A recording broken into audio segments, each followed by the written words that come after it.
வணக்கம், நான் கண்ணன் பேசுகிறேன். முதல்ல நம்ம பார்க்க போகிறது gold and silver as usual. Every week நம்ம அதை ஃபுல்லாக ட்ராக் பண்ணிகிட்டே வரோம். ஸோ இந்த கொடுக்குற details from Monday to Saturday வரைக்கும் என்னென்ன ப்ரைஸில் ட்ரேட் ஆகுறதுன்றதையும் சொல்கிறோம். ஒவ்வொரு வாரத்தில் வர்ற லோ, அந்த லோ பிரேக் ஆனால் மட்டும்தான் ஃபர்தர் டவுன்ஃபால் இருக்குன்ற மாதிரியும் இண்டிகேட் பண்ணிகிட்டே வரோம்.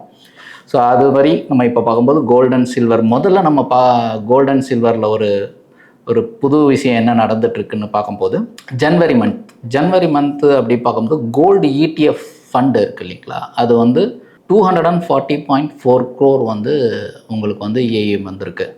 ஸோ கம்ப்ளீட்டாக மியூச்சுவல் ஃபண்டில் உள்ளே வந்திருக்கிற இன்ஃப்ளோ 240.4 crore, நியர்லி டபுள் ஆகிருக்கு வென் கம்பேர்ட் டு டிசம்பர். அதே ஈக்விட்டி மியூச்சுவல் ஃபண்டு பார்த்திங்கன்னா ஜனவரியில் 240.29 crore, which is down by 14.35 when compared to December.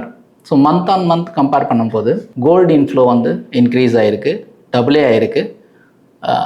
Mutual fund, equity mutual fund கொஞ்சம் 14.35 வரைக்கும் டிக்ரீஸ் ஆகிருக்கு. ஸோ மக்கள் கொஞ்சம் gold mutual fund and ETF இதிலலாம் நிறைய இன்வெஸ்ட் பண்ணிவிட்டு இருக்காங்கன்றது இதுதான் ஒரு கிளியர் ஒரு ஷீட்டு. ஸோ இதை வச்சு பார்க்கும்போது கோல்டு டெஃபினட்டாக இட்ஸ் அ லாங் டேர்ம் இன்வெஸ்ட்மெண்ட்டில் இருக்கிறதுன்றது கிளியராக தெரியுது. ஸோ முதல்ல நம்ம ஃபஸ்ட்டு ஒரு HNI இன்வெஸ்டர்ஸ் எப்படி பேசியிருக்காங்க அப்படின்னும்போது, நான் ஆல்ரெடி பார்த்த ஒரு வீடியோவில் ரமேஷ் தமானி அப்படின்றவர் டிமார்ட்டோட CEO. ஸோ அவரும் என்ன சொல்லியிருக்கார் ஒரு இன்டர்வியூவில், ராகேஷ் ஜுன்ஜுன்வாலா அவர் உயிரோடு இருக்கும்போது அவரும் பேசுகும்போது மார்க்கெட் எப்போல்லாம் பாட்டம் அவுட் ஆகுதோ அப்போ ராகேஷ் ஜுன்ஜுன்வாலா சொல்வாராம், கோல்டெல்லாம் விற்றுட்டு நம்ம உடனே ஸ்டாக் மார்க்கெட்டில் இன்வெஸ்ட் பண்ணோம் அப்படின்றது பேசிகிட்டு இருப்பாங்களாம். ஸோ அது பல டிகேட்ஸில் கரெக்டாகவே போயிருக்கு. மார்க்கெட் எப்போல்லாம் விழுதோ அப்போ கோல்டு விற்கிறாங்களோ இல்லையோ மார்க்கெட்டில் இன்வெஸ்ட் பண்ணவங்களுக்கு ரிட்டர்ன் ஜாஸ்தி கிடச்சிருக்கு. பட் இப்போ அவர் உயிரோடு இல்லை. பட் 24 அந்த சிச்சுவேஷனில் நம்ம கோல்டை விற்றுட்டு நம்ம மார்க்கெட்டில் இன்வெஸ்ட் பண்ணியிருந்தோம்னா மார்க்கெட் ரிட்டர்ன்ஸோட கோல்டு ரிட்டர்ன்ஸ் தான் ஜாஸ்தின்றது அவர் அந்த இன்டர்வியூவில் சொன்னார். அதுலேயும் ரெண்டாவது என்ன சொன்னார்னா, அவர் கோல்டுலலாம் is not a big investor, gold and சில்வர்லலாம் is not interested, only equity interested தான் அவருக்கு இருக்குது. அதையும் ஸ்பெசிஃபிக்காக அவர் இன்ஃபார்ம் பண்ணியிருந்தார். பட் இந்த ஒரு இன்ஃபர்மேஷன் என்ன அவர் சொல்ல வர்றார் அப்படின்னா, மெட்டல் ரேலி கேட்சப் ஆகுது அப்படின்னு சொல்கிறார். மெட்டல் ரேலி கேட்சப் ஆகிற மாதிரி இருக்குது அப்படின்றதுக்கு தான் இந்த silver, gold, copper and metals எல்லாமே இன்க்ரீஸ் ஆகுது, அதை தான் டிஃபைன் பண்ணுது அப்படின்றதுக்காக சொல்லியிருந்தார் அவர். அதே மாதிரி இப்போது திடீர்னு கோல்டு 12ஆம் தேதி ஃபெப்ரவரி மந்த்து, இந்த மாதம் இந்த வாரத்தில் 12ஆம் தேதி சடனாக கோல்டு US அதாவது அவுன்ஸ் கணக்கில் பார்க்கும்போது பெரிய ஃபால் இருந்தது. அது ஏன்னு பார்க்கும்போது ரஷ்யா கன்சிடர் பண்ணியிருக்காங்க moving back to the US dollar as part of a wide ranging economic partnership with president Trump.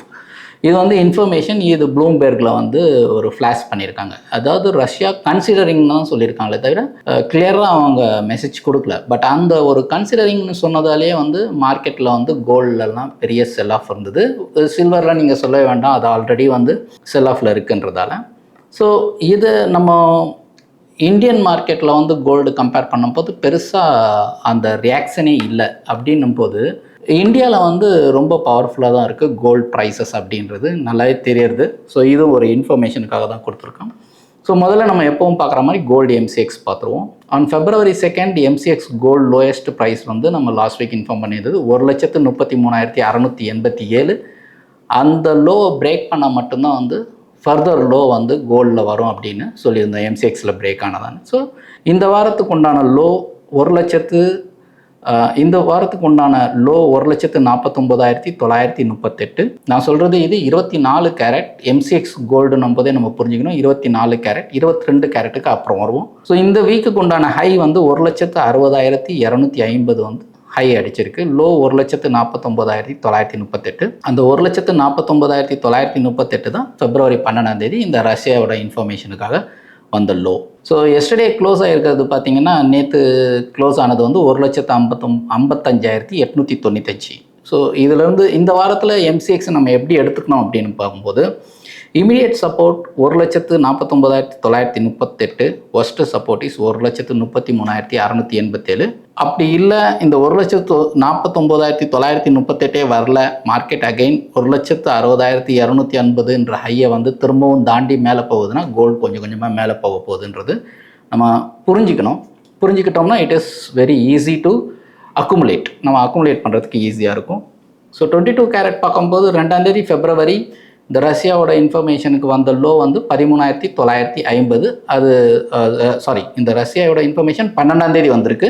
நம்ம வந்து கரண்ட் பீக்குக்கு முன்னாடி லாஸ்ட் வீக் லோ வந்து 13,950 லோ. 13,950 லோ வந்து இன்னும் டச்சே பண்ணல இது.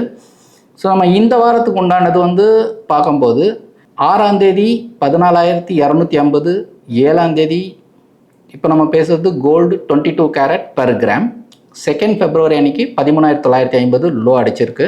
ஸோ 5ஆம் தேதி பார்க்கும்போது 14,320, 6ஆம் தேதி பார்க்கும்போது 14,250, 7ஆம் தேதி பார்க்கும்போது 14,420, 8ஆம் தேதி அகெயின் 14,420, 9ஆம் தேதி 14,650, 10ஆம் தேதி 14,580. 10ஆம் தேதி வந்த லோ தான் வந்து கோல்டு 22 கேரட்டில் ஒஸ்ட் லோ. ஸோ அதை இந்த வாரத்தோட லோவாகவும் அதை நம்ம டிஃபைன் பண்ணி வச்சுக்கலாம். 11ஆம் தேதி February 14,790, 12ஆம் தேதி February 14,600, 13ஆம் தேதி February 14,400, 14ஆம் தேதி February நேற்று இன்னைக்கு 14,560.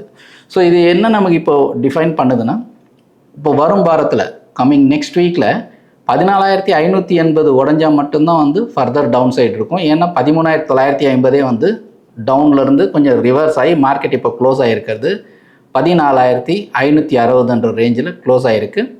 ஸோ இந்த வாரம் நடந்த 14,580 குறைஞ்சால் மட்டும்தான் வந்து இந்த 13,950க்கு ப்ராபபிலிட்டி இருக்கும். அதுக்கும் கீழே போனால் மட்டும்தான் நம்ம போன வாரத்தில் சொன்ன மாதிரி gold will fall up to இந்த 22 கேரட் பொறுத்தளவு 13,000லேருந்து 11,800 வரலாம் அப்படின்ற மாதிரி எம்சிஎக்ஸை வச்சு நம்ம கோரிலேட் பண்ணி சொல்லியிருந்தேன்.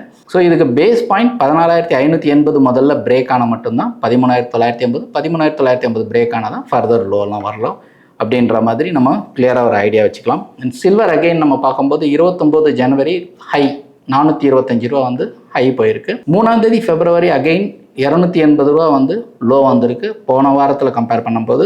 அதே மாதிரி 5ஆம் தேதி பார்க்கும்போது 300 ரூபா, 5 February பார்க்கும்போது 300 ரூபா பெர் கிராம், 6 February 280 ரூபா, 7 February 285 ரூபா, 8 February அகைன் 285 ரூபா, 9 February 300 ரூபா, 10 February again 300, 11 February 300 again, 12 February again 300, 13 February 280, 14 February again 280 இன்றைக்கும்.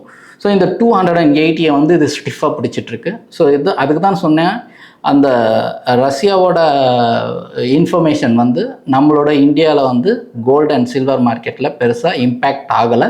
பட் இருந்தாலும் பி காசியஸ் ஆன் சில்வர். 280ன்றது போன வாரத்தோட லோ, இப்போது இன்னைக்கு க்ளோஸ் ஆகிருக்கிறதும் 280. ஸோ 280 பிரேக் ஆனால் மட்டும்தான் 250க்கும் 210க்கும் ப்ராபபிலிட்டி இருக்கும். இந்த 280 பிரேக் ஆகாமல் வரும் வாரத்தில் மறுபடியும் ஹையர் ஹை போக ஆரம்பிச்சிதுன்னா இந்த இடத்துலேருந்து கோல்டு ரிவர்ஸ் ஆகுன்ற மாதிரி நம்ம பிளான் பண்ணிக்கலாம். எப்போவுமே அக்குமுலேட் பண்ணுறதுக்கு நம்ம ரெடியாக இருக்கணும் அப்படின்றது வந்து ஒரு வாரத்தோட லோக்கு கீழே கட் ஆனால் மட்டும் டவுன் சைடில் சான்சஸ் இருக்கும்னு சொல்லி வெயிட் பண்ணலாம். இந்த லோ கட் ஆகாதப்போ நம்ம வந்து ப்ராபபிலிட்டி கொஞ்சம் கம்மி இருக்குன்றதையும் நம்ம உணர்ந்துட்டு அதுக்கேற்ற மாதிரி நம்ம வந்து வாங்கிறது புத்திசாலித்தனம். நன்றி, வணக்கம். மேலும் ஈடி தமிழ் சேனல்ல வரப்போகும் பிசினஸ் மற்றும் அது ரிலேட்டடான வீடியோவை பார்க்க உடனே கீழே இருக்க சப்ஸ்கிரைப் பட்டனை கிளிக் பண்ணுங்க.